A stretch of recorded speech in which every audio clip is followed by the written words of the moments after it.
আসলে ভাগ্য খারাপ থাকলে মনে হয় এমনই হয়। দেখেন, একটু ভালো করে লক্ষ্য করে দেখেন, নেইমার মাঠের বাইরে আসে পানি পান করার জন্য এবং এই সময় অ্যাপারি ভুলবশত কারণে নেইমারকে বদলি হিসাবে তার জায়গায় রবিনহোকে নামায়। এতে নেইমার প্রতিবাদ জানাচ্ছে যে আমি তো খেলা ছেড়ে উঠে আসিনি, পানি পান করার জন্য উঠে এসেছি। এতে রেফারির সাথে নেইমারের কথোপকথন চলতে থাকে, কিন্তু রেফারি নেইমারের কোনো কথাই শোনে না। শেষ পর্যন্ত নেইমার সবাইকে বিষয়টা বোঝানোর জন্য চেষ্টা করে, কিন্তু এ বিষয়ে কেউ বুঝতেছে না। ভিডিওটা একটু ভালো করে লক্ষ্য করে দেখেন, না দেখলেই বুঝতে পারবেন না।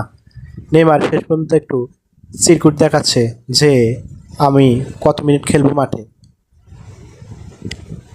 আসলেই সবসময় নেইমারের সাথে এমনটাই হয়ে থাকে, ভাগ্য খারাপ থাকলে যা হয় আর কি।